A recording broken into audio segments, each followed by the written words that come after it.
You're listening to the We Are Libertarians Podcast Network. Find all of our shows at wearelibertarians.com. All right, let's get back to some boring subjects. Understand the risk to our country. Freedom brings people together. You're listening to the We Are Libertarians Network. Learn more at wearelibertarians.com. Welcome to We Are Libertarians. Well, it's going to be 2028 before I stop doing that. Welcome to the Chris Spangle Show. I have no idea where my co-hosts are, but I assume they'll be along, especially now that they've gotten the notification that we've gone live, but they're late. 17 minutes late. Can't wait around anymore, Harry. Rhinehold, where you at? Somebody tag them. Make sure that they're okay. Everybody go on their social media, go on their Facebook, go in the Discord, and just ask, hey, where are you? Okay, well, Robert, bye. This episode is brought to you by Shopify. Upgrade your business with Shopify, home of the #1 checkout on the planet. Shop Pay boosts conversions up to 50%, meaning fewer carts going abandoned and more sales going cha-ching. So if you're into growing your business, get a commerce platform that's ready to sell wherever your customers are. Visit Shopify.com to upgrade your selling today. Move your career further, faster in just 2 days with a Harvard Professional and Executive Development Program. Advance your leadership skills, craft smarter business strategies, build your network, and transform how you work and think to keep your career moving forward. You'll earn a certificate and can add Harvard to your resume with Harvard Professional and Executive Development. Learn more at professional.dce.harvard.edu/Spotify. Warning. This show is for adults by semi-adults, so the language is sometimes strong and offensive. I don't know what I said. Welcome to the Chris Spangle Show. Our goal is to help you sound smarter while talking to your friends. If you struggle to understand politics, we explain it from an independent, libertarian point of view. With all of the irreverence it deserves, we toss out the screaming heads, put people before political parties, and give context to the news to make you think. Now, here's our host, Chris Spangle, a 15-year veteran of politics and media. Welcome to the show. My name is Chris Spangle. Thanks for being here. You can check me out, if you don't know anything about me, at chris-spangle.com. Before we start, I want to thank all of the members of the Wall Plus membership program. It's our Patreon. It's what we call it. WAL for We Are Libertarians. Go to joinwalplus.com and get all kinds of great benefits. We have extra shows scheduled out till March. And you can get all those right now. You can get them ad-free. You can get the back catalog. There's almost 1,070 episodes of the We Are Libertarians, the old shows from the old network, and then all the different shows that I've done. You can go check that out now at joinwalplus.com. And I want to thank our $100 a month members, John Pusilo, Casey Feldposh, Lars Nordskog, Jake Edel, Matthew Durbin, Rhinehold, Christy Avery, and Jason Doolittle. And I want to especially thank Jeff Bennett, who you heard if you were listening to one of the previous shows, where I talked to Jeff, who is a business owner, a small business owner of an ice cream store, Ampersand Ice Cream, out in Fresno, California. And he talked about the hardship of owning a business in California at this time.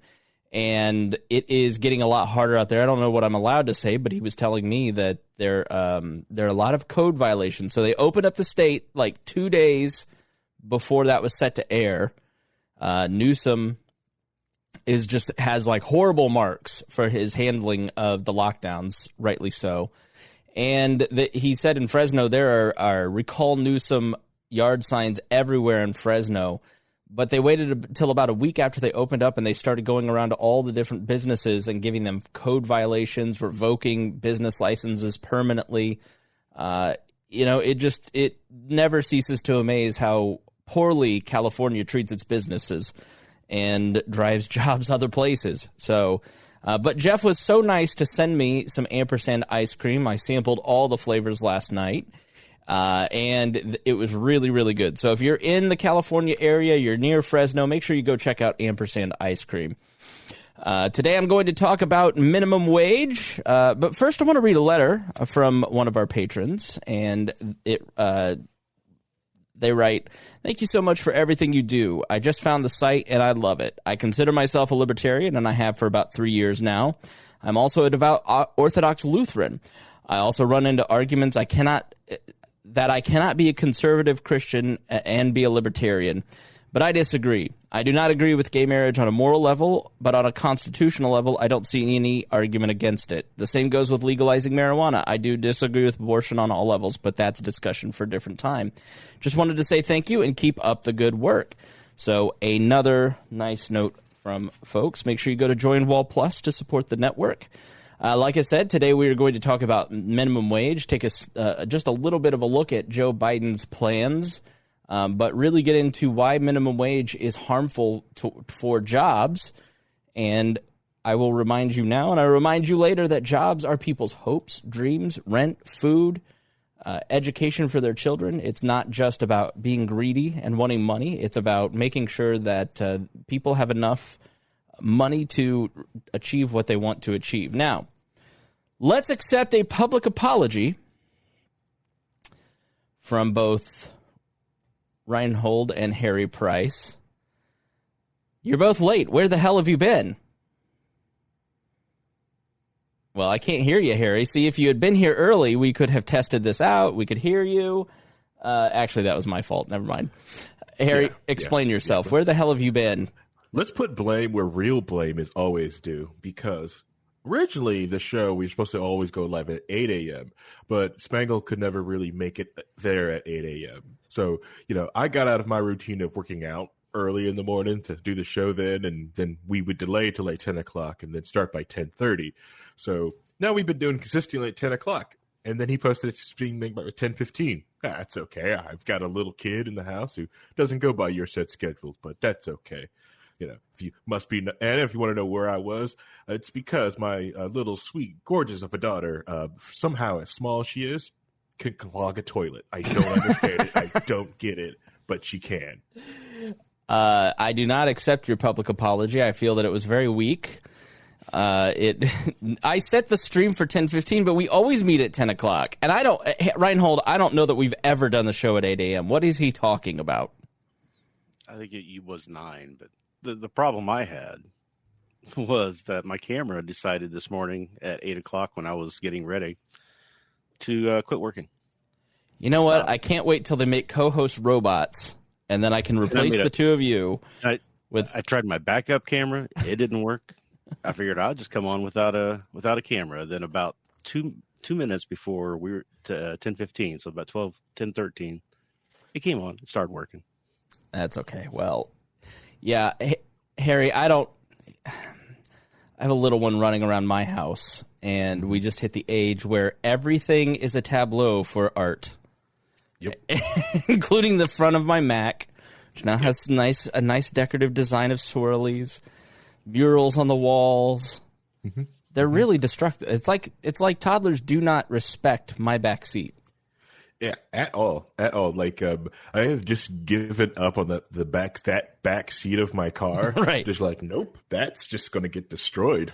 Whatever that crumb-crusted concrete funk is in the back right corner of the car is just staying there, and it's not coming out because no matter how hard I try to keep my investment nice, it always fails. First off, cars are not investments. Cars depreciate way too fast to be investments unless they are a collector car. Okay, Mr. Dogecoin. Hey, diamond hands over here. I'm holding on to my Doge because I can't find my wallet, but diamond hands. you never found it? No, I still can't find it. I have no idea where it's at. I think there might be a backup of that hard drive at my mom's house. And I'm this close to driving down to Bloomington to go check. Oh, you should. You've got like 3 days left before it's back to like 0.0005 cents. Now, what if it goes to the moon? Okay, because what if it goes to the moon? No. Okay. All right. Yeah, it's not going to the moon. All right. You're smarter than that. Come on. You're smart enough to have two houses. You know you should sell that Dogecoin. Oh yeah. As soon as, yeah. You've got to put it all in Garlic Coin. Garlic Coin is where you must invest. Yeah. Full disclosure, my mom is actually driving up here from Bloomington right now, so I'm going to crash the freaking market myself. Did you find it? I don't know. She's just bringing my backup drive up, so I'm selling. If it's there, I'm selling. I'm sorry. I hope it is. You'll have to keep us updated and let us know next week. Next week he won't show up because he'll have made so much money. He's just done with it. He's retired. He's going to be in Hawaii. Yeah, not that. No. I've got enough to pay off one mortgage, so. No, well, he has to be here next week because it may be the Saturday that we celebrate Black History Month. Mm-hmm. So. Oh, we only get one Saturday, so we get the shortest month and one Saturday on the Well, at least it's not the shortest Saturday. Yeah, but I'm concentrating it, so I'm inviting Dion Curry on from the Pat Down. Oh, nice. And nice. we're gonna just really, it's gonna be fun. All right, so let's get started with the show. Let's talk a little bit about the minimum wage and Joe Biden's $1.9 trillion proposal aimed at the economic recovery. These are great notes, again, by Sam Schultz, our lead researcher here at the We Are Libertarians Network. Put together great notes 3 weeks ago. We've just been getting delayed getting to it. But, we want to talk about the minimum wage today because I think there's a lot of – it feels right that you would just demand that businesses increase the minimum wage so people can have a livable wage. People should, if they work, get paid for their money, right? What problem could you possibly have with the government mandating that a business pay somebody a livable wage? So we're going to explain why it doesn't work. And it's not because we're evil, heartless, cold bastards. It's just because anytime the government tries to do anything, they're bad at it.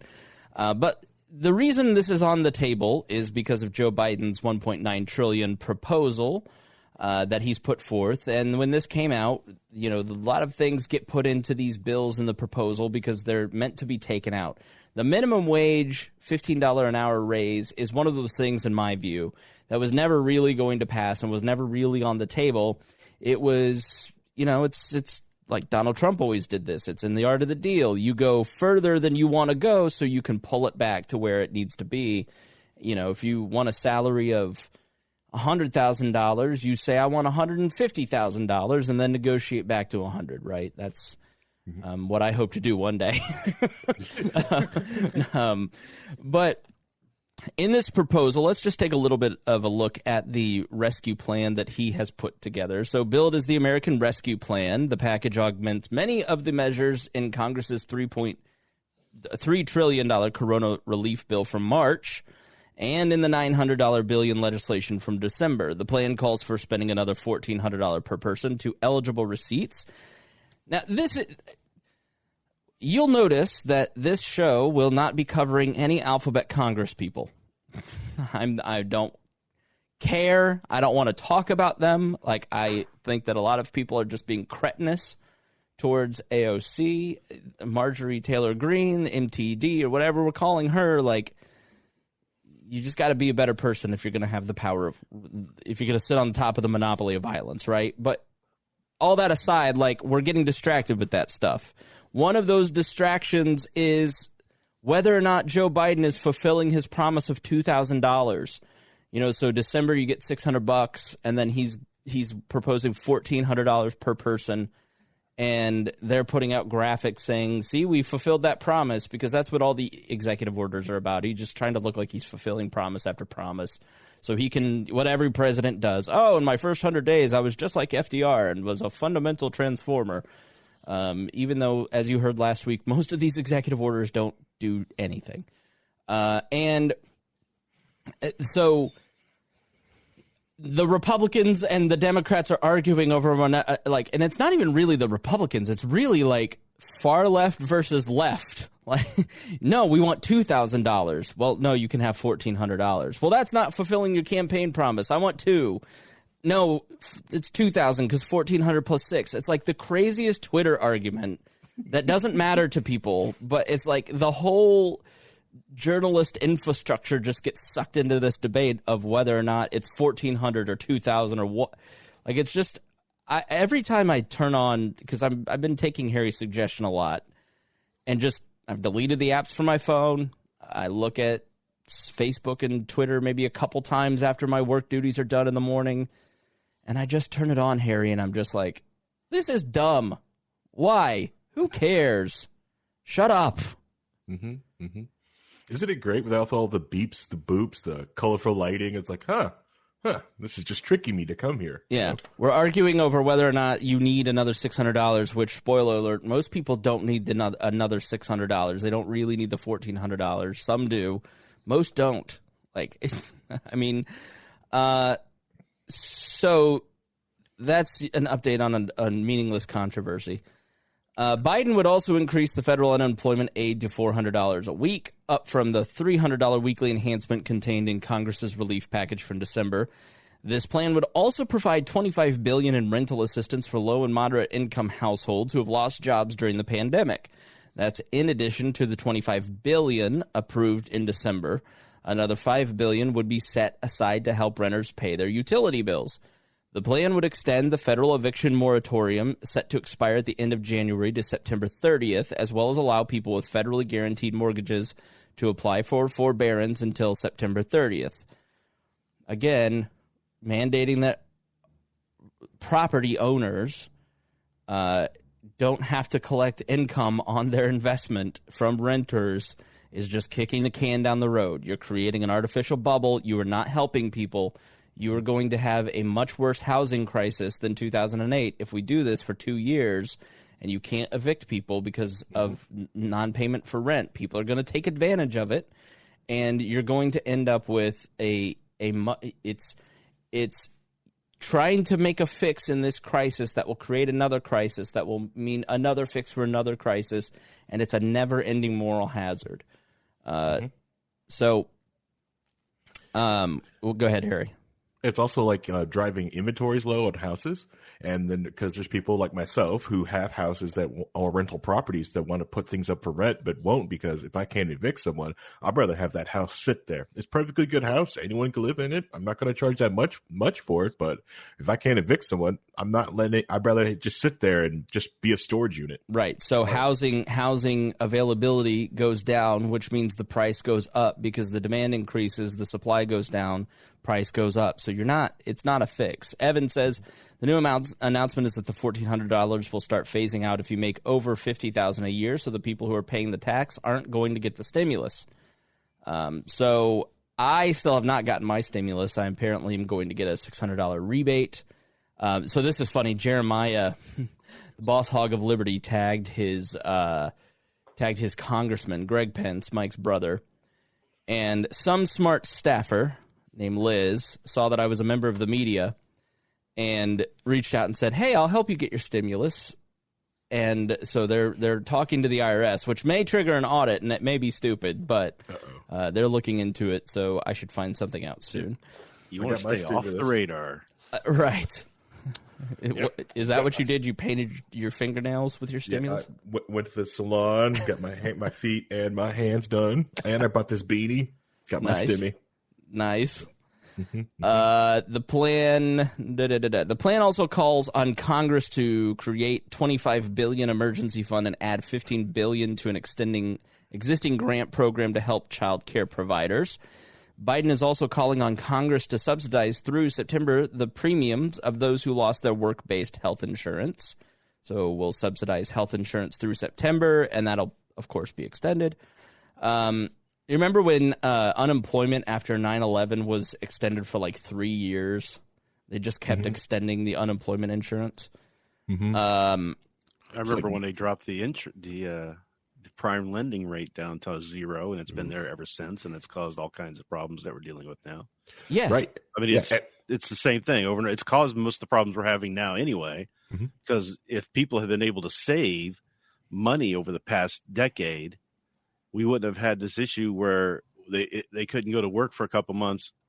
They would have had money to fall back on. It wouldn't have been such a devastating thing. But nobody saves money anymore because there's no incentive to anymore, because you can't get more than 1% on a savings account. So what's the point? Yeah. Oof.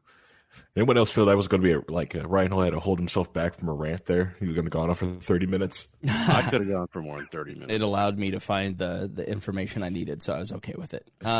So Jen asks, forgive me, but isn't homelessness also bad for the economy? What's the fix? We are probably the only libertarian podcast that has ever had episodes on homelessness. I invite you to go to the Chris Spangle Show feed, Google, search for homelessness. We've got a couple episodes on it. So here's the people will always adjust. So if you're looking for a public solution to the problem, the point is that you always there's unintended consequences. It's all about trade-offs. So it's if you intervene in this way now, the trade-off is that you're going to create a bubble that can and probably will make the problem worse. We saw that with cash for clunkers. And they were trying to retire in the last crisis. They were trying to retire cars, give people money so they could buy a newer car, and that artificially drove up the price of used cars and made it unaffordable for people to buy a decent used car, including myself at the time, who was very, very, very poor. And, so I ended up in a loan, which then I still haven't totally paid off that loan because you roll it into another car, right? So you just keep paying, you get into a cycle of debt. So the problem, whereas before cash for clunkers, you could pay cash for a car, you then had to take out a loan to get cash for clunkers. So if someone is, it's not automatic that people will end up homeless. A lot of people will move in with family as they already have. I mean, a lot of people are not participating in just, screw you, landlord, I'm not going to do this. They move in with family. They move out of the place so it doesn't go on their record. But by any estimate, there's about 9 million people affected that are kind of participating in this rollover. Harry, what were you going to say? But the Cash for Clunkers program also drove up the price of fixing used cars because a lot of those parts were also crushed and had to be stripped down to their basic components. So even if you have a used car, they drove the price of fixing those used cars up. Right. It's a reason why, I tell people, hey, don't buy that car because there's not that many of those, so you're not going to find the parts for it. Yeah. Intervening in the market creates it's like we said, it makes rent more expensive because it lowers the availability of the supply. And the other question, too, is we've been trying to fight homelessness as a public issue for how many decades? It's not gotten that much better, has it? I mean... in some ways, the what's going on in the episode that we just posted yesterday, actually, about homelessness, it's a look at how a city of Indianapolis, the 12th largest city with about 2,500 homeless people experiencing homeless at this time in Indianapolis, how the city deals with that in a private way. So the thing about Indianapolis is that they have one public organization, which was the person that I talked to, but there is simply like a clearinghouse of information that coordinates amongst all these different private organizations that care for the homeless population in Indianapolis. And that's how the city deals with it, through private means. And it works fairly effective, but there are still a lot of problems. They just got a grant from HUD that's going to go to many of these private organizations that are going to solve more of the problems that, like we have one mission that is basically religious based. That's the biggest mission. And so people don't want to go there because they don't want to deal with the religiosity of it. And so there's, people who are funding it's like any other market, right? The private institutions adapt and change and grow and change. So, but search back, we talk a little bit about homelessness, and it's a very complicated problem to solve. Biden's plan calls for providing $15 billion to create a new grant program for small business owners, separate from the existing Paycheck Protection Program. It also proposes a $35 billion investment in some state, local, tribal, and non-profit financing programs that make low-interest loans and provide venture capital to entrepreneurs. Biden wants to send $350 billion to state, local, and territorial governments to keep their frontline workers employed, distribute the vaccine, increase testing, and reopen schools. The plan would provide an additional $170 billion to K-12 schools, colleges, and universities. The plan would give $20 billion to public transit agencies. Biden is also calling on Congress to raise the minimum wage to $15 an hour and to end the tipped minimum wage and sub-minimum wage for people with disabilities. like homelessness, where with artificially intervening in the rent issue, you end up potentially creating more homeless down the line because of the price increases of rent. Minimum wage is one of those interventions that end up costing more jobs for the low-income worker than if you just had never intervened at all. So let's talk about Joe Biden's plan. I mean, I'm against it. How about you? Brian, you want to say something? No. Oh, I was going to say, yeah. It's goofy because it barely does anything. Even if it's more show, it's a lot of show, pop, and fire in the pan, just like most of the executive orders were. It's like, well, we're going to do this for federal employees and stuff like this, and then you just look at it and go like, how many federal employees are actually making this low amount that aren't interns or part time, or just food service, right? Yeah, right. Or in like some segment of a category that is doing this, because it's strange when you walk there because and I'm gonna put it like. In this time, we all know, like the government agencies, that most of these people make buku bucks, but most people in a professional setting over the age of 18 and has a real time job are probably going to try to make around $15 an hour working for the government. If not, you get moved up, or it's just something that you do for your first 90 days. It's just what most government jobs are.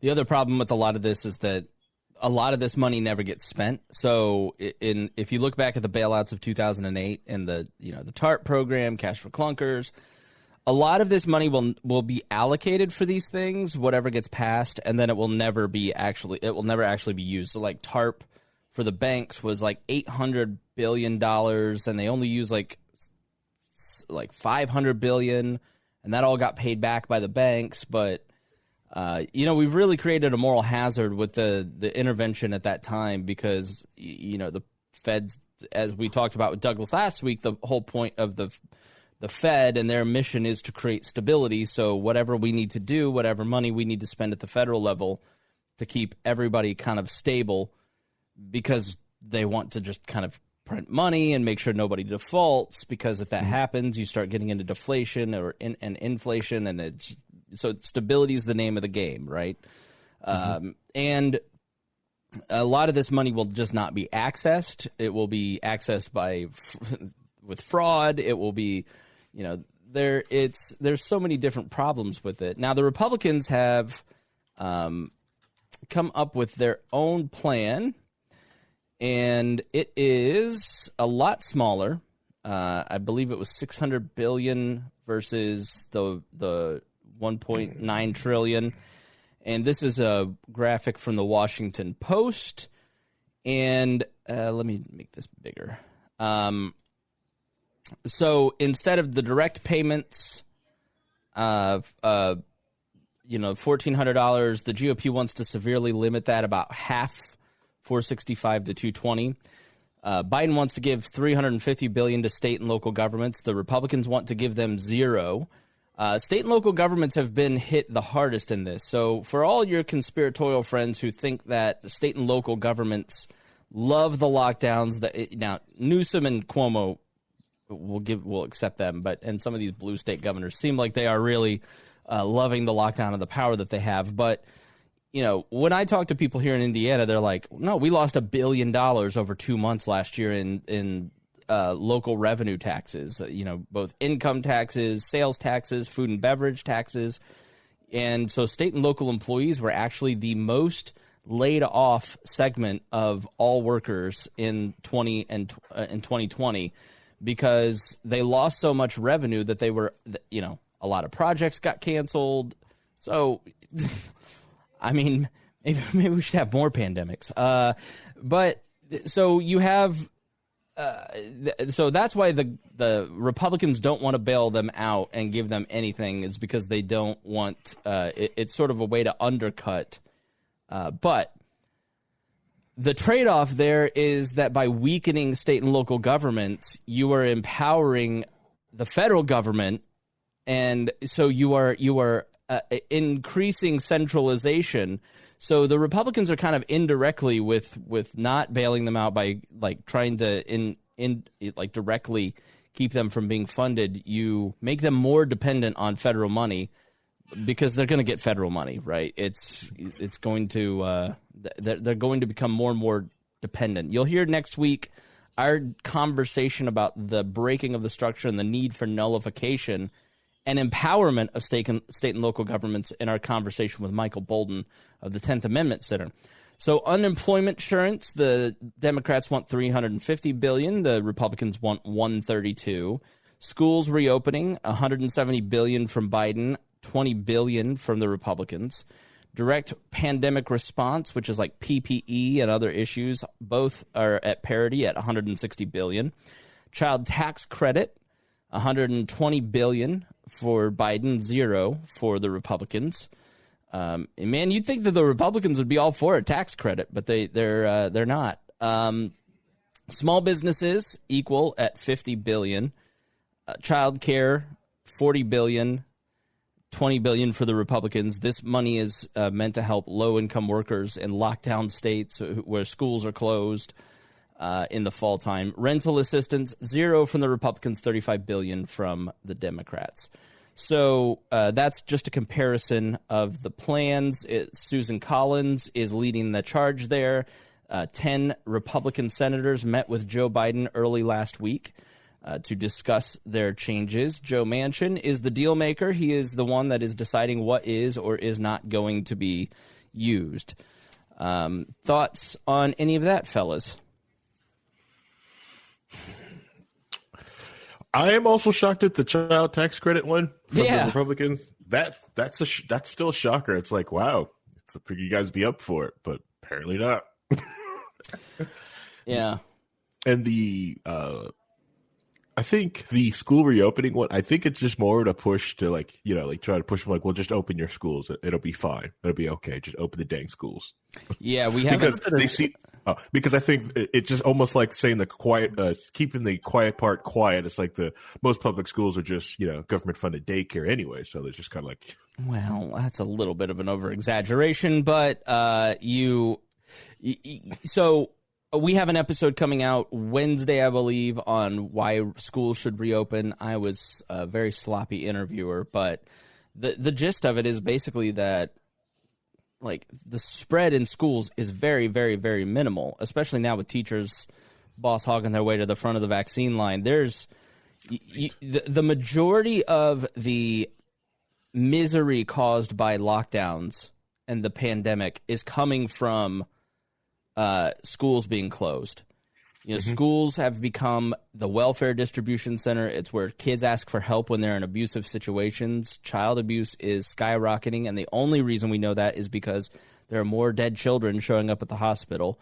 And those would have been prevented if they had a teacher or a counselor that was keeping a watchful eye on them that could intervene and have conversations with the parents. So, schools being closed is causing, and women are dropping out of the workforce en masse because somebody has to stay home and take care of the kids. It puts extra financial pressure on the families. It makes the need for a $1.9 billion proposal being more readily available. And you weigh all of the societal costs of keeping schools closed compared with the risk of community spread and COVID, and it's a no-brainer for people who are just being honest. Schools need to be reopened. So here's what I find interesting about all that. Aren't the Republicans and the conservatives the ones that have been pushing for homeschooling and stopping the public school system and teaching their kids at home? Yeah, but that's the whole thrust of the episode that I do with Satya Morar, is that they're learning pods and homeschooling, and people are looking at this going, they're watching the teaching that the kids are getting. They're going, all right, let's homeschool. Let's do something different. We're all working online. Let's go work from Hawaii while our kids do school online. Homeschooling and different means of schooling and school choice are being expanded because of all of this. And I've said on this program for years, Rhinehold, Harry's probably heard me say it. The internet has broken apart everything except education and government. And the pandemic is breaking apart education and government and is starting to work towards decentralizing that. So, people are realizing that they can do it on their own. They don't need the state to do it for them. Then why are they so intense on getting the schools back open again? Why are the Republicans and the conservatives so because incensed? people are dying. I mean, you're making kind of the collapsitarian argument. I'm all for school choice, but I'm not saying it's good or bad. I'm just saying I don't understand why the Republicans aren't for this. Why they're so intent on getting the schools open again when they're the ones who keep saying that they should be closed and people should be homeschooling. Right, because people are suffering, and you have to have a transitionary period. Like, this is one of the you have to have a period of time where you transition from government schools to full school choice, no state schools whatsoever. Because if you just cut it off and go fend for yourself, everybody, like, you have mass societal chaos like we've had in a lot of low-income homes across the country. Correct. Yeah, showing the idea of like, when I'm in office, I'm going to destroy I'm going to close all public schools. This is kind of what happens. You just can't do it. You need to phase it out. But I guess what I'm trying to say is that if that's the case, then why aren't they pushing for that? Why are they, since the whole thing started in May or whatever, they were like, we have to keep schools open. We have to get schools back open. We have to get them open now. We have to get them open. And it's been like a big focus for, Trump and the Republicans all of last year. Well, part of it's driven because, for Trump's part of it was he felt that it would look good to his base. I mean, right. But some of our more conservative-leaning friends here, John weighs in saying, I think they're wanting them back because the kids need social activity. The isolation and staring at screens has been a problem. I've seen that in my own family with school-age kids. It's very difficult. There's also a problem with having kids learning social interactions with other kids instead of around adults, right? Mm-hmm. That's always been my problem with schools, is that you throw these kids together and they're trying to figure out how to interact with each other socially. Whereas a homeschooling type of situation, you could still have the kids interacting with other people, but you have them interacting more with adults than they do with kids. They learn adult ways of dealing with issues and how people interact instead of kids trying to figure it out on a playground. No, I think that, and you're making the argument for homeschooling in general, and I totally agree with you. I'm on board with you 100%. I just look at this and I go, you cannot completely radically change the way that things are done and not have serious consequences, because as Darla says, not everyone can do homeschooling. And so that's why educational savings accounts are being, Georgia and Florida just started them. Indiana has a version of it. And so the money follows the student. You've heard that a lot, right? So your tax dollars follow the student so they can choose how and where they go to school, as opposed to, you just paying taxes on a school plus for private schooling or homeschooling. Correct. Yeah. I think that's another thing that's also showing, like, the fissure of the system, is that kids learn differently. You have to allow them to get moved around. I think a lot of parents, especially of young boys, are noticing that they can't just sit there and learn for like 8 hours a day, sitting in their chair. If you let that kid get up, run in your backyard, come back in, he'll sit there and study for like a couple of minutes, for an hour. Then let him run back outside, play, like, do a sport, come back in and study all day and be a blast. And they're wondering, like, oh, that's why this one kid can't, do good at school, because they can't be active. People and have that's the other thing too, is that kids really have different ways of learning. And I keep hearing stories from people saying kids need to be in a school because of blah, blah, blah, blah.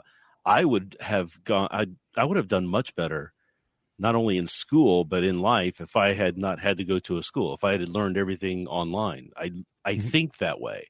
That's the way my brain works. That's what stimulates me.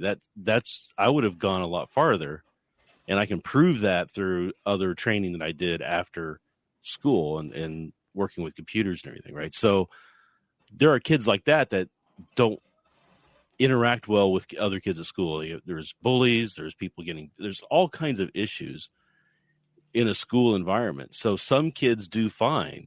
Some kids need it. Some kids would be better off if they were doing home learning. I think what we come out of this with are more options. Yeah. Where they can still do remote learning for kids who want to do that or do better doing that, and the kids who want to be in the school can go and do the school too. But give the option for both. Don't make it a one-size-fit-all cookie cutter, because that doesn't work.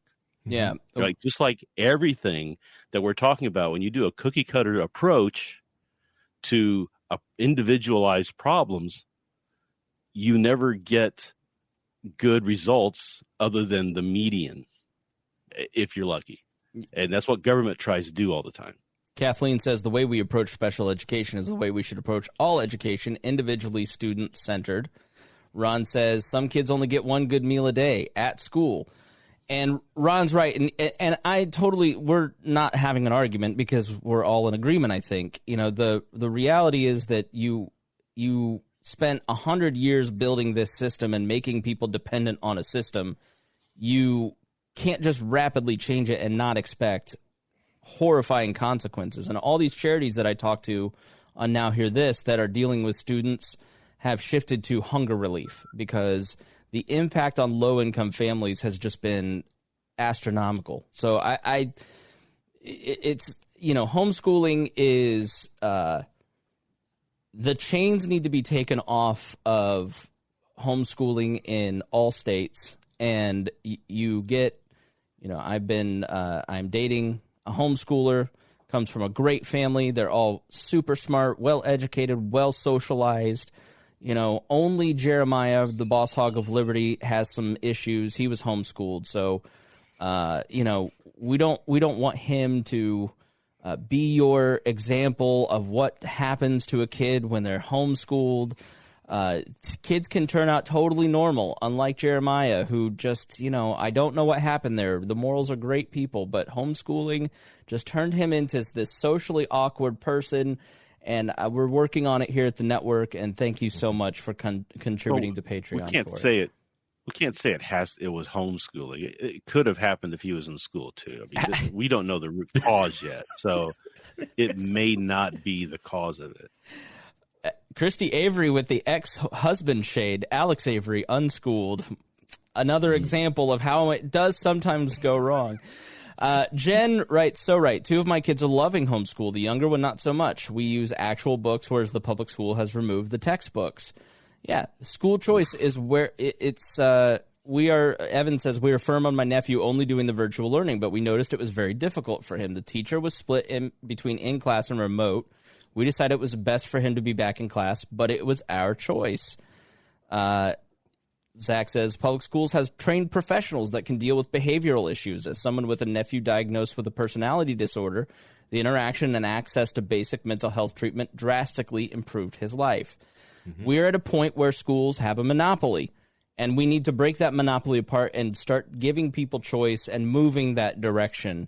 But we're giving one option right now, and it's virtual learning, and it's killing people. It's literally, people are dying because they're stuck at home, their kids are stuck at home, and they're not getting access to the things that they were dependent on. So, but you balance that too with how many kids are dying because of bullying now. No, Rhinehold, stop it. What are you talking about, bullying? I'm going to bully you. Kids still cyberbully, okay? Yeah. And they're still going to cyberbully. They're going to find each other in Discord channel, and they're going to cyberbully. You know, Escala is, you know, massive bully sometimes. Right. James Neese. Mm-hmm. It's like, I get what you're saying, Rhinehold, but like... And Rhinehold's a bully, too. You know, domestic violence has gone up 100%. Like the pandemic. It was different when I was growing up. I know. I was bullied too. I mean, I'm still cyberbullied. Look at the Apple reviews. But the reality is that, like, kids get bullied in homeschool too. All right, we gotta move on. We gotta take a quick break. Thank you so much for listening to the Chris Spangle Show here on the We Are Libertarians Podcast Network. And tune back in. We'll continue talking about minimum wage right after this.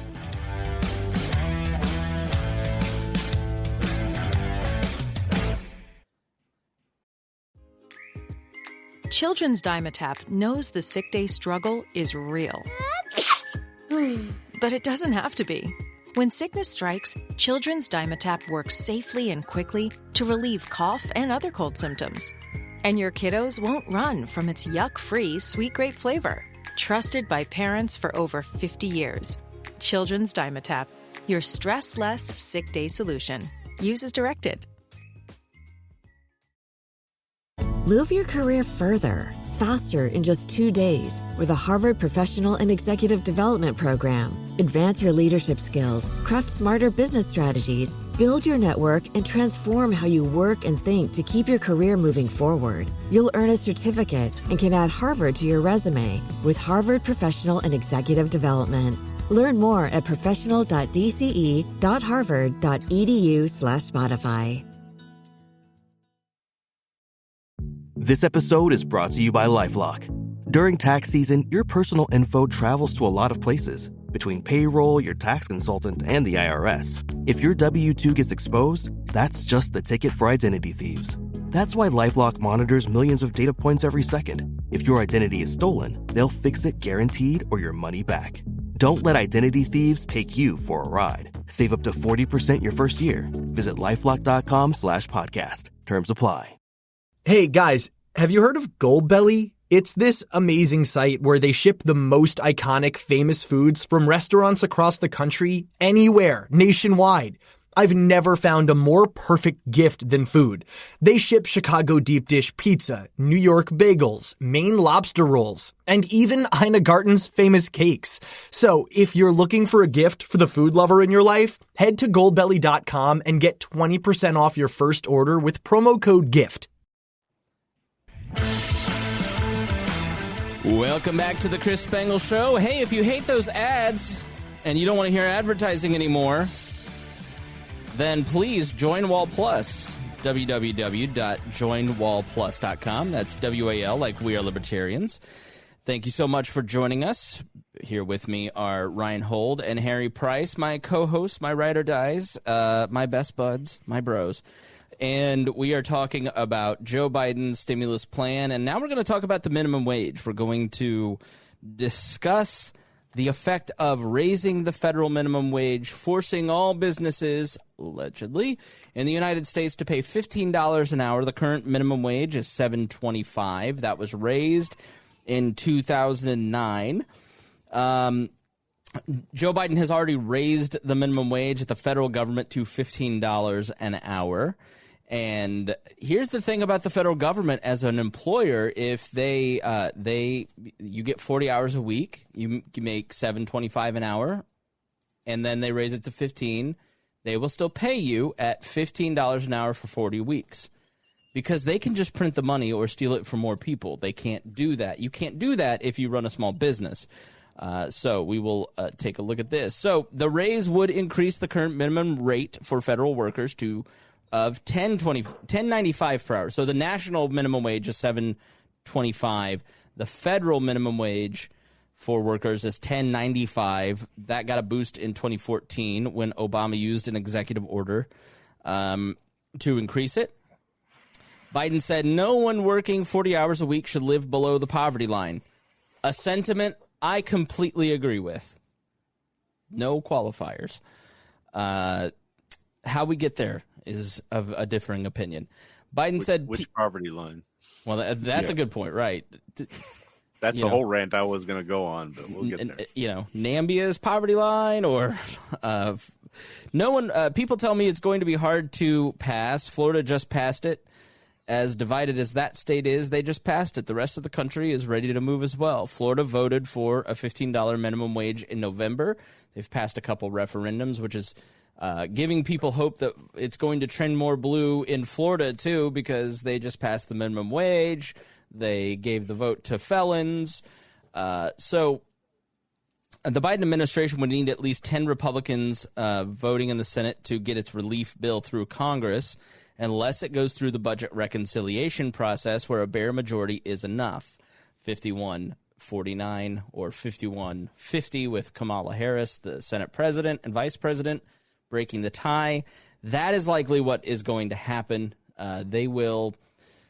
This is, in my view, they're set up to remove the filibuster, which I have not decided on where I fall on that yet. I haven't done enough research into it, but Well, they didn't work with us on the most important bill Joe Biden will ever pass, which is the COVID relief bill. This is a pandemic, and there's millions of people dead, and everybody's poor, and we need to give them money. And the Republicans did nothing, and so we had to do it through this process. And so we just, because they won't work with us, get rid of the filibuster. They'll use budget. If you guys remember the slaughter rule and how Obamacare got passed, because basically the House passes a shell bill, the Senate passes a bill, and then a committee of both chambers comes together and reconciles the bill, and that's what Joe Biden signs. Is kind of the so Evan. So that just happened. They got 51-50 vote with VP Harris. What just happened? I know that the shell bill got passed. I thought that was in the House. Was that in the Senate? Let me know, Evan. So the 2019 version of the bill was scored. I lost my place. I know. Conference committee is what you're talking about. Thank you, Evan. It gets changed in the conference committee. So some experts say that a minimum wage increase could be eligible to pass via that route because it's effectively a tax-raising measure. The 2019 version of the bill was scored by the nonpartisan Congressional Budget Office as having no budget effect. However, that version would likely be blocked by the Senate rules, which required items that use the reconciliation be fiscal in nature. Higher minimum wage has long been a debate amongst economists. Does it help or does it hurt? And it usually falls along your partisan lines. If you're in the Milton Friedman camp, you're anti-minimum wage. If you're in the Keynes camp, John Maynard Keynes, then you're in the Senate passed the $1.9 trillion COVID relief. Thank you, Evan. So, wait, they passed the actual whole bill? Did the House pass the bill too? So I thought that they were still working out the details with Joe Manchin. What are you talking about? So Mitch McConnell blocked a minimum wage increase that passed in the House in 2019 when the economy was doing well. Republicans say raising labor costs would hurt small companies already struggling with the pandemic. Virginia has delayed an increase scheduled this year on similar grounds. Every increase in the minimum. So here's where we start to get into numbers. And before we do that, let's go to Evan McMahon, who's in the comments giving us some details. The Senate passed a budget resolution very early Friday morning, a key step for the Democratic-controlled Congress to pass Biden's relief proposal without votes. The 51-50 vote with Harris breaking the tie came after an all-night marathon vote-a-rama. So they have passed their first budget resolution. At 5:23 a.m. Nice, okay. No. So pre-scheduled future increases in the federal minimum wage have very often taken effect just before or during recessions. So some have been passed in 69-70, 74-75, 80-81, 90-91, 2007-2008. Every time there's a recession, this comes up. We need to get people more money. Let's figure this out. And 1 million more sub-minimum workers in 1991 and 1.3 million more in 1996, 97, 2007, and 09 lost their jobs. So every increase in the federal minimum wage in the past 40 years resulted in an average of 1 million more people being pushed into jobs paying below the federal minimum wage. Millions of tiny businesses are inescapably exempt from the law, as are many low-wage occupations. So in 91, 97, and 2007-9, more than 1 million people were pushed into lower-paying jobs than they had before because of the minimum wage increase. The federal minimum wage was increased by 26.9% in 91, and the number who was president in 1990-91? Rhinehold? Who was that? It was George Herbert Walker Bush. Weird. Who famously said no new taxes, right. if I remember right. The And the number of workers employed below that minimum wage, below that minimum, increased by 73%. It was increased by 21% in 97, and the number working below the minimum increased 76%. When it was raised by 27% in 2007, below that minimum, the employment in below minimum wage jobs increased 102%.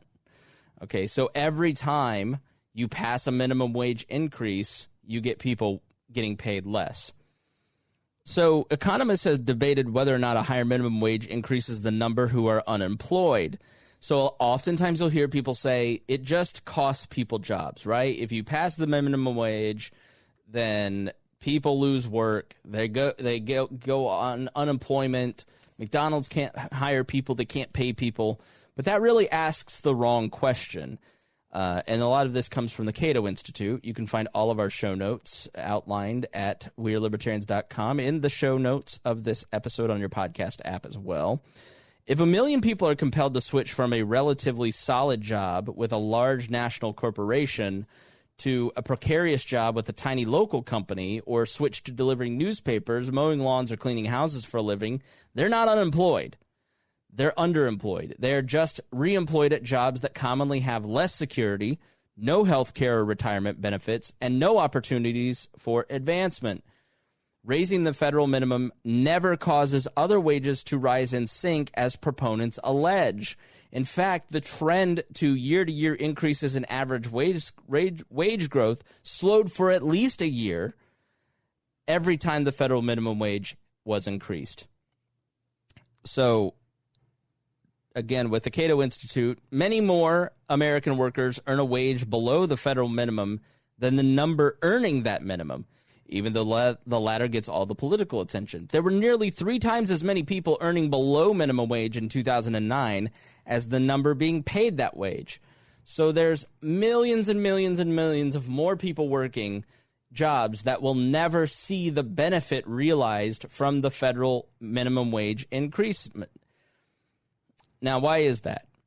Employers subject to the Fair Labor Standards Act must pay the federal minimum wage, but that law specifically excluded a variety of specific occupations from the minimum wage, such as newspaper delivery workers, seasonal farm workers, workers in commercial fisheries and canneries, private investigators, and telephone switchboard operators, as the Economic Policy Institute says.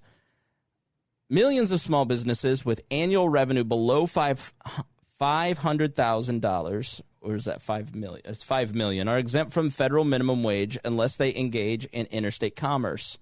In June 2020, there were 13.5 million U.S. businesses with sales of less than $500,000, accounting for 75.5% of all U.S. businesses, according to NIACS. So 75% of the small businesses in this country will be totally exempt from the raising of the minimum wage. Around 70 to 75% of people are employed by small businesses, not large corporations, especially people who are going to be affected by this particular increase. And 75% of of that is not going to be affected by the federal minimum wage hike. The federal minimum wage may also be avoided by paying cash in the informal gig economy, or by subcontracting unskilled tasks such as janitorial services to exempt micro-business contractors. Millions of tiny businesses and contractors are far too numerous and unprofitable to be tracked and policed by federal agents, partly because they rarely file complaints against voluntary agreements between consenting adults. So, Harry, both of you, we've talked a lot about the gig economy. I have several income streams. This is considered part of my gigs. It's all 1099. I have to pay the taxes, myself. I don't get benefits. If I lose my full-time job, I don't have health insurance with We Are Libertarians, or Patreon, where the majority of that money comes. I just got my 1099 from Patreon the other day. I've got to pay taxes on all that stuff because it's not been taken out. And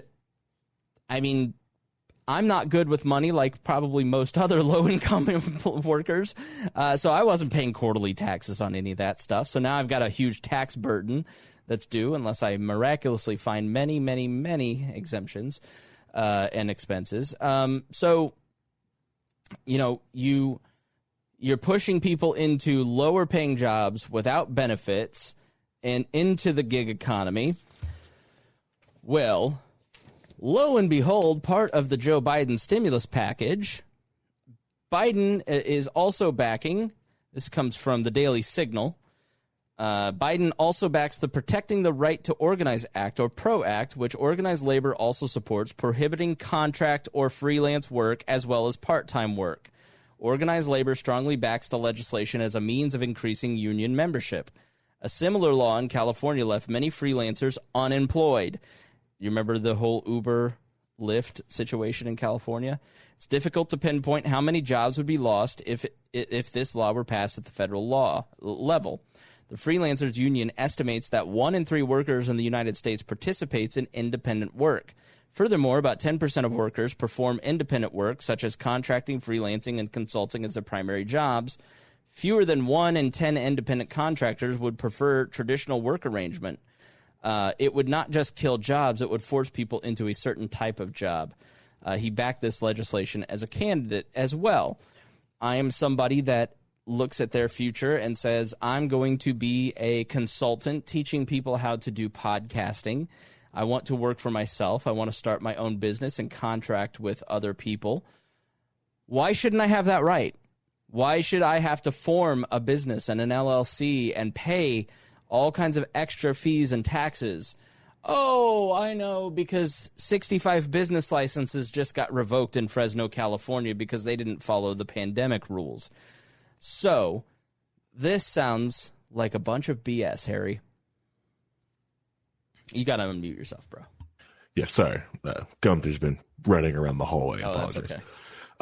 Yeah, you should form an LLC, one, just to protect your own personal finances as you do separate things, and put them all into like little shells anyways. But yeah, it's the way to revoke, and it is a way to control. The little California freelance bill, which has been amended several different times and had to adjust it, and businesses have scrambled. And some of my favorite freelance writers most of them have lost their jobs or were forced to leave California.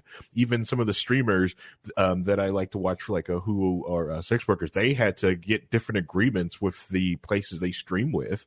And then they had to go ahead and change all that to even just continue their craft. It destroyed but also like helped out other people who were around but didn't actually live in the state of California, and will do the exact same thing to the gig economy, especially when dealing with the way everything works on a global stage.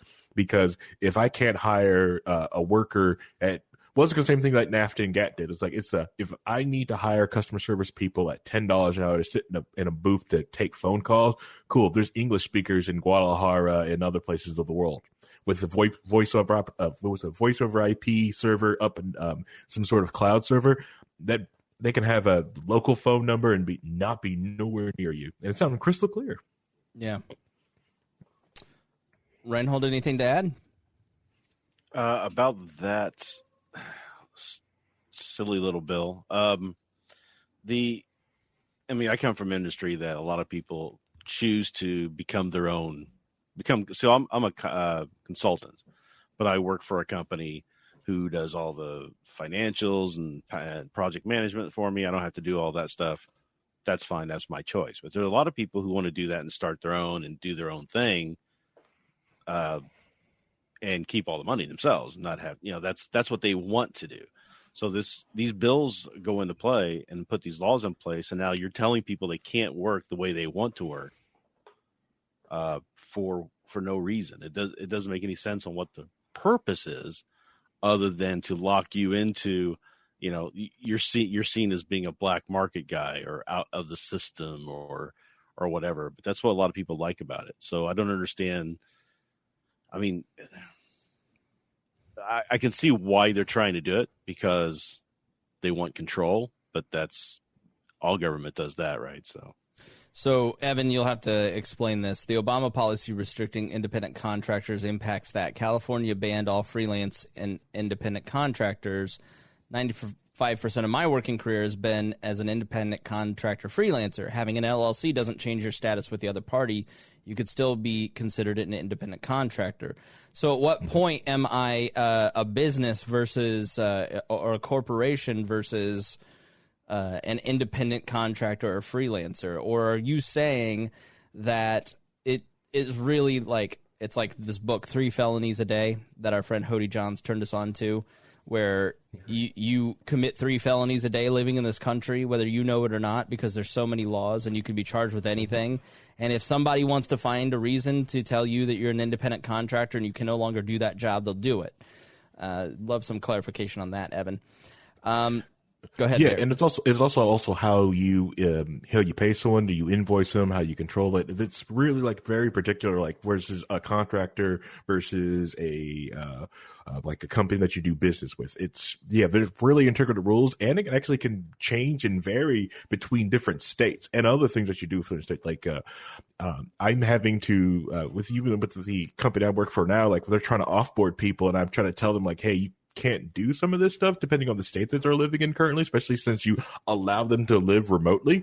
You know, some of the things you're doing, you can't offboard them that way. It's like you have to give them that. You have to give them that because they now currently reside in that state, and you allowed them to do that. Yeah, so just to recap, you get 1 million more people pushed into below minimum wage jobs.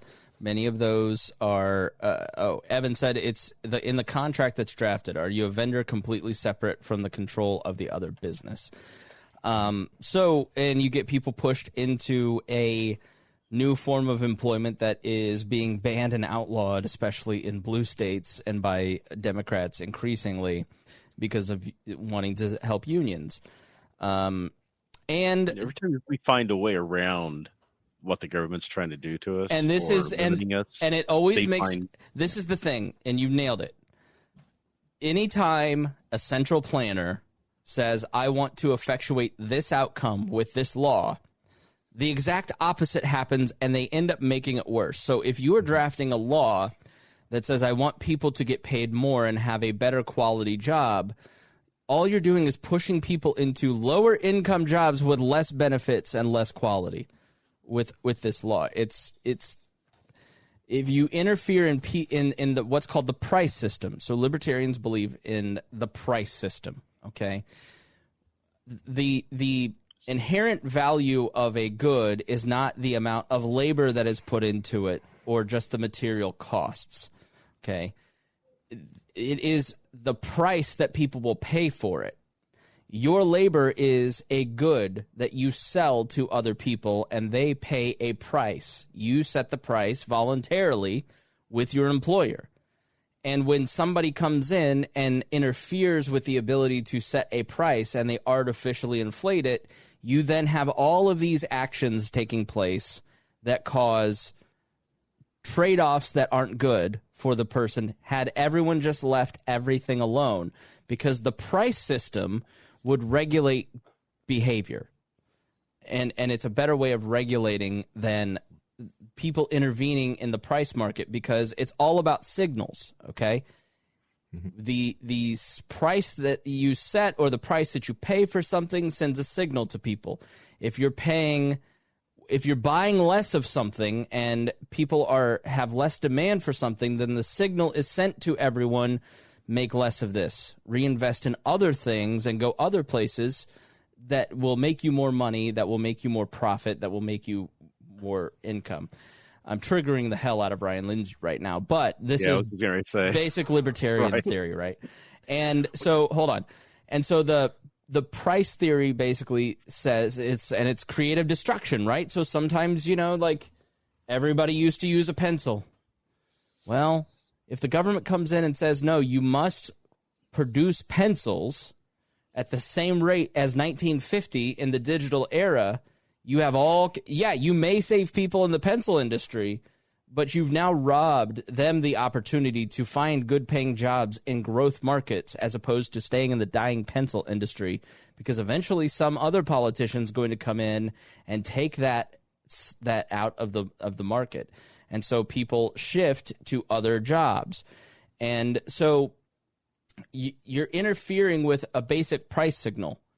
And a lot of these low-paying jobs are low-paying because it incentivizes people to find better-paying jobs and raise their standard of living, because the foundation of economics is scarcity. People are afraid that they won't have enough, so they will always do things to try and have more. And so they will always seek out a better way to feed their family, to find their path to liberty. And when other people get in the way, like code violations and we're going to increase the amount you have to pay your workers, so therefore you have less investment, less growth, less workers, you lay people off. You're interfering with all of that, and you're making the problem worse at the end of the day. Harry? It's the thing with it, right? It's that idea that they want to interact and manipulate and get into all those different things, because it's just going to change the way that people join different businesses. Like Evan was talking about the contract thing. You may just see like different people who just get invoiced for jobs, especially then if they're remote and they don't have to go to the office. Cool. You no longer work here. You no longer get benefits here. I just invoice you for work, especially that you're learning the code. Cool. This is your project. I want this thing done. I'm just going to buy some lines of code from you and I'm going to invoice you. You're not, and if you don't give, and I'm going to contract with everyone else from all these different people. It is going, the unintended consequences of that type of law going to different fields it's going to be drastic, and it scares the bejesus out of someone like me in my industry, because technically, like, someone can invoice me for like, hey, set up these switches and I'll just invoice you instead of getting paid or getting any type of benefits. Because you work in an industry that is an online business dealing in physical products, making it easier for those physical products to be bought and sold by people who are really just individuals looking to start, looking to start their own business on the back of a company like yours that allows them greater access to physical products because of digital technology. Correct. And the way that we do, the way our company is set up, it's like, well, are they considered employees? We don't technically pay them. They give us things and we print out stuff, or we do things for them. Like, are they considered employees at that point? You know? That's also the scary simple fact. Like right. That. Does the person who rents their house on Airbnb, are they an employee? Right. Are they employee of Airbnb? Or even the people that, like, let's say they've got Airbnb properties in different, like, let's say you've got an Airbnb property in Portsmouth, New Hampshire, and you've got someone else there to clean it there. Like, who's the employee now? A company like yours gives somebody all the jobs that I have, from my day job to my side gigs, didn't exist 20 years ago, barely 15 years ago. Mm-hmm.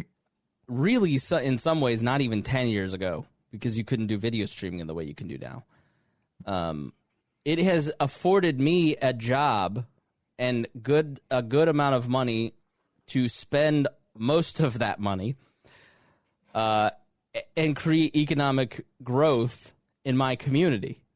Mm-hmm.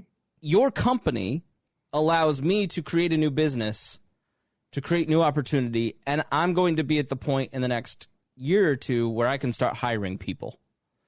Because I'm reaching my bandwidth, so now I'm looking for an independent contractor at some point in the next few months, because now our Patreon allows me and affords me the opportunity to pay somebody to do some of the editing or some of the social media posts or the copy editing or the posting, helping deal with the many shows on the network, right?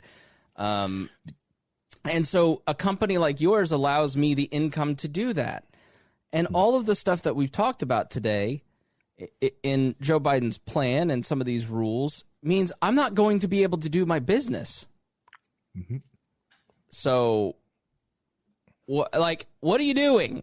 Just get out of the way. Just get out of the way. Let the free market rule.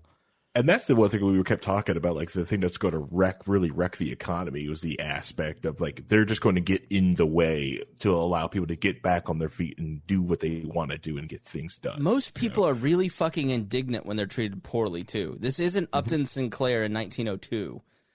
Most people in the internet age, because of the end of scarcity, can see what everybody else has and how other people are treated, unlike 150 years ago. And they go, I'm not going to stand for this.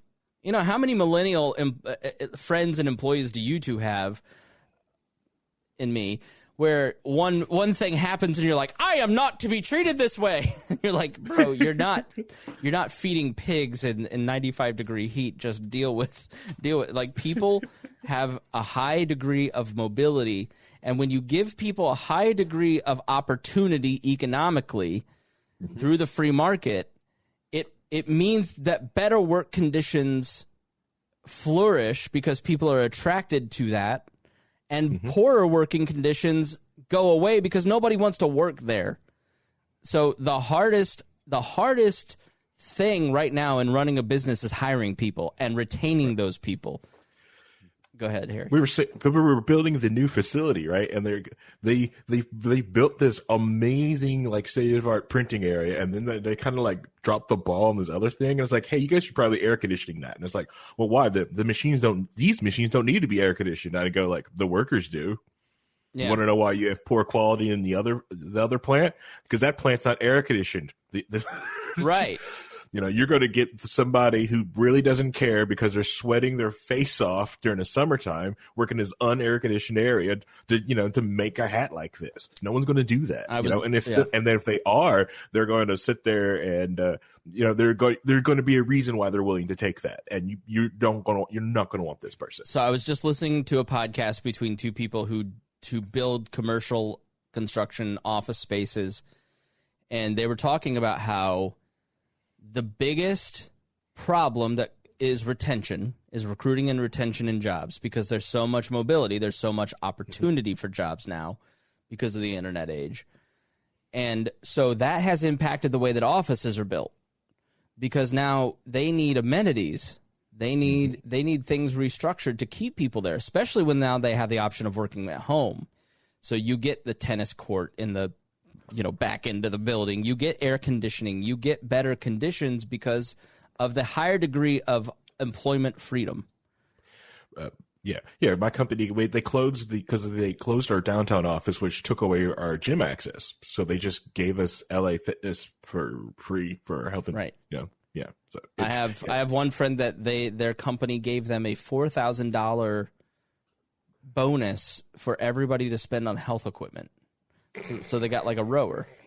This is a major company that everybody would know the name of, and they did it for all of their employees because if that means they're going to be on that rower every day, which means that their health insurance costs are going to go down. Rhinehold smiled because he's like, I wouldn't be on the rower every day. No, it's a great place to hang your clothes. I just bought an exercise bike that has like a little desk on it that folds up. So, because I'm not able to get to the gym as often as I need to, and I need physical exercise because I'm stuck in my house all the time now. Because I'm not going to, I used to go to work every day, and at noon I'd go over to the gym. I'd come back and finish my day. So I'm adjusting, and that's the thing. People are fluid and adjusting, and always trying to seek out their better life. And the job of libertarians is to remove those barriers for people, and the people that have insurmountable barriers work to find ways to create opportunities to help those people get over those barriers. And that is done through private organizations. That's what the whole point of my Now Hear This podcast is about, is talking to local charities. I'm putting some of that in the Chris Spangle feed because I want you to hear how private charities can effectively help people and also get you to donate to them because they need more money. They have a scarcity issue too. And so, Apple has no scarcity because everybody wants an iPhone, but the Children's Bureau that's desperately in need of your donations needs to have no scarcity issues. So Darla says, feel like you guys could be harder on the Biden administration. Darla, this entire episode is explaining why the philosophy and policies of the Biden administration are wrong. And maybe you'd like us to call them evil and Kamala Harris is a baby killer. I'm not going to fucking do that. There's plenty of other podcasts that will feed you that trash, but we're here to talk about policy. We're here to explain why all these are bad ideas or good ideas or what needs to happen and give you solutions. I'm not going to sit here and rant about politicians and tell you why AOC is evil and Bernie Sanders is this. And like, if you want your anti-leftist, candy for breakfast, you can find it somewhere else. But that's not the type of show we're going to be doing anymore. It's cheap. It's easy. It's lowbrow. You can find it elsewhere. And speaking of policy, yeah. I do kind of want to go off a bit more on a rant on some of the negative effects of the unemployment rate, because a lot of people don't think about these things. Like they look at the person who's like at $12 an hour is now getting $15 an hour, and there's $3 difference there. But then the business has to kind of find where to get that $3 from, so they might raise the price of their product or service to compensate for it, and now that costs a little bit more. So people come out in a negative end, or even maybe break even. But what happens to the guy who's making $15 an hour now? Now you've just given somebody a $12, from the minimum wage from $7 and now $15. Now this guy making $15 an hour who was making twice minimum wage is saying, I'm making minimum wage now. I can go anywhere and get this money. I don't have to work as hard as I've been working. I want more money for what I'm doing.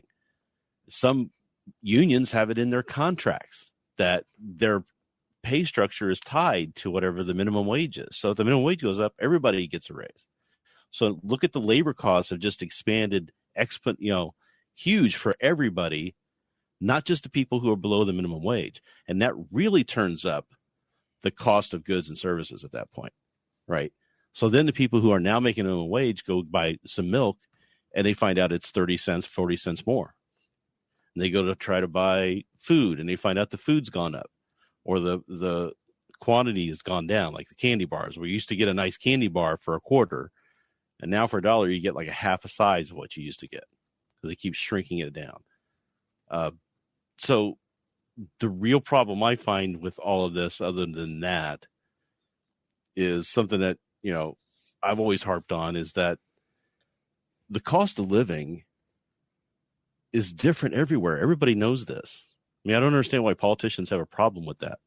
The cost of living where I live is different than what the cost of living is in the city, in Indy, which is a lot different than what it is in Chicago, which is a lot different than what it is in LA, which is a lot different than it is in Mobile, Alabama. Right? Yeah, that's why some people are proposing a sliding scale of, if you live in this state, in this area, then your minimum wage will be this. And if you're in New York, your minimum wage will be 20. Instead of just saying the price system will take care of it. Yeah, well, if you're going to do a minimum wage, it has to be tied to the local cost of living there, or when you talked earlier about what the living wage is. That's why I said living wage is different all over the place, right? So even if you're going to have a federal minimum wage, which I think is a horrible idea for that reason, because all you're doing is targeting the median again, as I was saying before. You're targeting a median group to affect them, but then these people who would be working for less than that and still be making a living wage are now not allowed to, and people who are in New York City are already making more than $15 an hour, so they don't care, right? So you're not really helping anybody at that point. So if you're going to do a federal minimum wage, which I still disagree with, it has to be tied to whatever the local cost of living is. So they have to do some sort of formulation and tie it to that and have it change every so many years based off of the recalculations of that to even make it feasible to work. Yeah, Evan says the states already have that authority. The federal minimum wage is just the floor. And there are some states that already have the $15 minimum wage, for instance. It's just the... Yeah. Even the state is wrong, right? Because like I was saying, the cost of living here is much different than it is in Indy or Carmel. I think the cost of living in Carmel is a little bit different than out here in the boonies. So... Mm-hmm. Okay, so let's continue on with these great notes. Job losses happen because higher labor costs gradually force more and more marginally unprofitable branches or businesses to close that would have otherwise been open had they not had this artificial insertion into the labor force. And higher labor costs encourage investment in labor-saving machinery such as self-checkout. So when increased federal minimum wage shrinks job offers among such large interstate companies, that does not leave the resulting displaced workers no choice. It leaves them no choice but to replace those workers. They can queue up with large number of other unskilled people. Excuse me. All right, I'm reading this wrong. Sorry. Large interstate companies, that does not leave the resulting displaced workers no choice but to remain jobless. They can instead queue up with the large number of other unskilled people who always compete for the many below the minimum wage jobs that are either legally exempt from the federal minimum wage or effectively off the books. So it pushes people into black market employment. The trouble is, such increased competition for exempt jobs after the minimum wage goes up drives wages down for those who are already working below the previous lower minimum wage. It makes the poorest poorer because they have the least skills. And so the people who have the least value in terms of their labor exchange then get unemployed, which increases the amount of dependency on unemployment and federal welfare programs. Federal law does not exempt low-wage workers in big multi-state chains like Hilton or McDonald's. Their workers could not possibly have kept working at a wage below the increased minimum wage. And the evidence of rising below minimum wage jobs shows that many did not keep their previous FLSA-covered jobs. So what that means is that when the McDonald's employees are replaced with a kiosk, that could have been a job, but it isn't a job because they can't decrease their wages to allow that person to stay employed. They still have the same demand. They just now have a smaller supply for employees. They still need to meet the needs of their customers, so they develop new technologies that don't involve payroll. So right. It's a huge shoot in the foot. Yeah, and if someone was going to say like, well, the technology is coming anyways. Yes, it is coming. The automatic kiosk is coming, but if the wages didn't go up and the kiosk came anyways, then someone just reallocate that position. Yes, cool. The kiosk is there. That person will go out and make sure the tables stay cleaner, or they will go out and or they can make food faster. The position just gets moved. But with the wages moved up, the position just gets eliminated.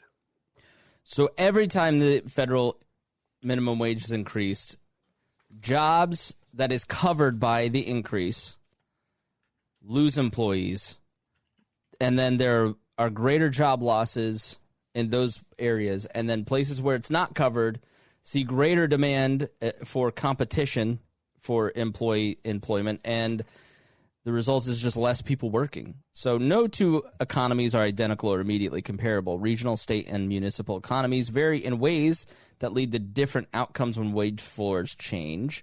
In all reality, the result of any given minimum wage hike likely lies somewhere in a mushy middle. Some workers see a bump in pay. Some workers see no change in income because they're making at or just above the new minimum wage.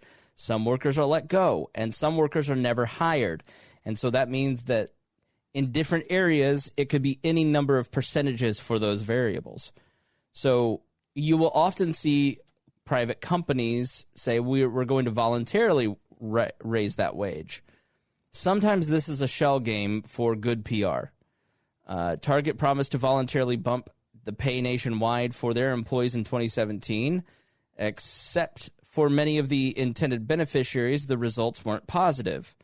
An employee said, I got that dollar raise, but I'm getting $200 less in my paycheck, Heather said, whose hours have been cut from 40 to 20, explained CNN. 22 other Target employees were interviewed by the network of CNN, and they all of whom seen their hours reduced even as their hourly rate increased. Minimum wage increases don't have to lead to layoffs to hurt people who are supposed to realize the benefit. Companies can reduce hours to keep take-home pay roughly the same or slash hours even further. 2019 report from the CBO says that the new federal minimum wage would cost 1.3 million jobs, and it would boost paychecks for 17 million workers who would otherwise earn less than $15 per hour. About 10 million workers So here's the trade-off, right? You can look at it as good or bad, make a moral judgment, or we can look at this as trade-offs.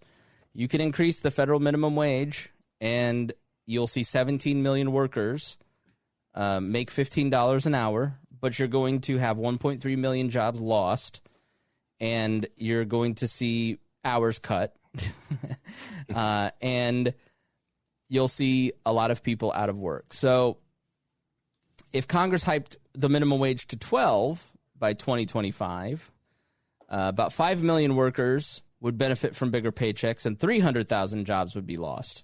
So when everybody goes, well, why not just $100 an hour for the living wage? There's real math involved here. So you go $12 an hour, you lose 300,000 jobs. You go $15 an hour, you lose 1.3 million. That's a big jump. Roughly a million, if I'm doing my math right here. An increase in $10 an hour would benefit only about 1.5 million workers and would have almost no effect on employment levels. Someone who has a hard time finding a job that pays $8 an hour will be completely out of luck if employers are required to hire only workers who are worth $15 an hour. So, I'm going to... So yeah, go ahead, weigh in, Harry. I heard you. I was going to say because that is going to affect things, especially in this COVID world. Some businesses probably have learned, you know what, this drive-through only thing is working for us. This not allowing people into the store with their dirty hands and their dirty kids. No, keep them outside. Drive-through only. No, thank you. Take your crap and go home. Yeah. What? You don't have to hire? Yeah. Now the cleaning crew is the people who make the food. You just got to clean the kitchen. Hey, we can go to a smaller footprint. Yeah. What? It's going to affect things in different ways. Or with what people have learned for the Mr. Beast thing is just do we really need our own kitchen? Can we share a kitchen with other space? So you just need one cleaning crew for 5 different businesses. It's going to make things more efficient in certain areas, but it's going to do so artificially because of the laws affecting that way. It's not going to happen naturally, which, it is going to shatter and wreck some jobs. And it's going to be the people who are most hurt, like teenagers. No one's probably going to want to hire a teenager at $15 an hour or that, because the main reason that people love Chick-fil-A and Culver's is the army of teenagers that they hire that just take care of you and take care of the place. Yeah. Evan says, and I've seen this at Chick-fil-A, some large franchise fast food chains have already started planning new drive-through only stores, like Rallies. Yeah. Yep. Yeah. I'm yeah. Which Rallies by me closed, and I miss the Big Buford. I'm a big Buford fan. Just like their fries. The fries are some of the best fries. I want their fries, but like a Five Guys burger, but Rally fries. Rallies over by you closed. Yeah. Yep. It's a quick lube now, which I don't need to be lubed quick. I want my Buford.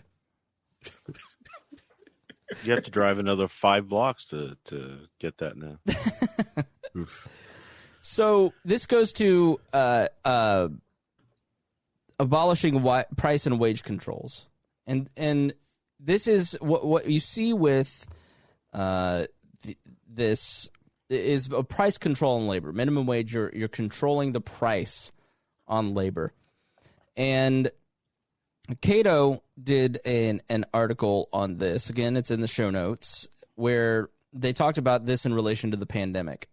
So abolish price and wage controls. Economists tend to oppose price controls at the best of times, but there has been a new willingness during the pandemic to set some of these. So COVID-19 has proven a demand and supply shock in product markets, and these shocks have reverberated into labor markets. Social distancing changed consumer taste, worker behavior, and workers being more reluctant to do certain jobs have altered the supply and demand for workers across localized markets. I've seen that to be true, but I also feel like a year on, everybody's sort of ready to go back to normal. April... grocery workers were like, all right, I feel unsafe. February 2021, grocery store workers were like, I need my money. I'll deal with the plexiglass. It's fine. Let me get back to work. We might therefore expect wages to also adjust to these new conditions, as we have seen in certain sectors. Amazon introduced hazard pay. The free market will adjust. So Amazon introduced hazard pay temporarily for its frontline workers to compensate for their greater infection risks, and retailers saw surging demand, increased wages to attract more workers. Elsewhere, the big decline in economic activity from lockdowns and ongoing social distancing actually led to nominal wages for at least 4 million private sector workers in the early months of the pandemic, and many employers canceled planned wage increases as well. So as policymakers prevent price adjusting upward through anti-price gouging legislation, they also prevented some workers' wages adjusting downward through minimum wage laws. 29 states have higher minimums than $7.25. Some jurisdictions affected by COVID-19 have very high local wage floors, like New York City with $15 an hour. Half of the states raised their rates in the past 3 years, while a number of local governments with their own higher wage minimums jumped from 5 to 52 today. In normal times, one would expect minimum wages, if set above market levels, to reduce the demand for lower productivity employees, eliminating employment opportunities. Some studies have found the aggregate impact on employee levels of modestly set minimum wages can be small and consigned to particular demographic groups. So there are good reasons to think that a lot of these past increases in minimum wage levels might result in more damaging impacts on job prospects for low-paid workers during the pandemic. A Bureau of Labor Statistics analysis at the time of the lockdowns last year found that occupations with lower wages are more common in the shutdown sectors than anywhere else in the economy, which we all knew.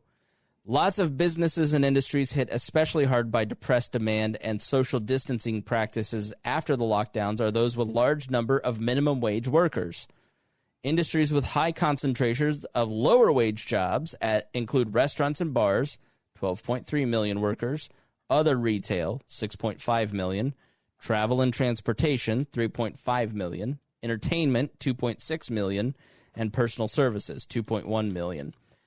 The pandemic is likely to have reduced underlying market wages in many sectors with high number of minimum wage workers, meaning minimum wage laws are likely to have more damaging effects in creating unemployment in the sectors the most hardest hit by the lockdowns. The pandemic itself is likely to have exacerbated what economists have dubbed the more dynamic impacts on employment. During expansions, the focus for lots of businesses is on meeting the rising demand rather than cost-cutting through laying off workers. That means older, low-skilled workers, labor-intensive businesses enjoy a better general environment for their survival despite the pressures of recent large minimum wage increases. But you combine that with the large shock of the COVID-19 pandemic, and it's going to generate an unusually pronounced cycle of business ruin and creation. Many firms with old production technologies will likely disappear and be replaced by new technology-intensive firms employing fewer low-skilled workers. That will make the impact of the past minimum wage hikes, which increase the cost of employing low-skilled labor, more pronounced. Empirical evidence shows that minimum wage rises can be particularly harmful to the job prospects during downturns. In 2009, after Congress raised the federal minimum wage, economists Jeffrey Clemens and Michael Wither estimated that states experiencing the largest rise in the wage floor of the result of the federal policy change lost several 100,000 more low-wage jobs than they otherwise would have.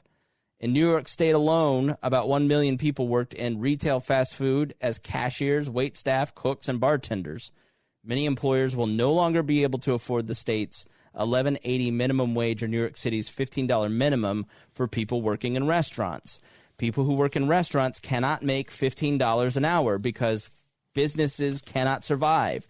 The reason that you have tips is that the reality of a restaurant is that because it is so low margin, they have to reduce the amount of fixed cost inside of a restaurant. You'll hear this in a conversation with a guy who manages restaurants.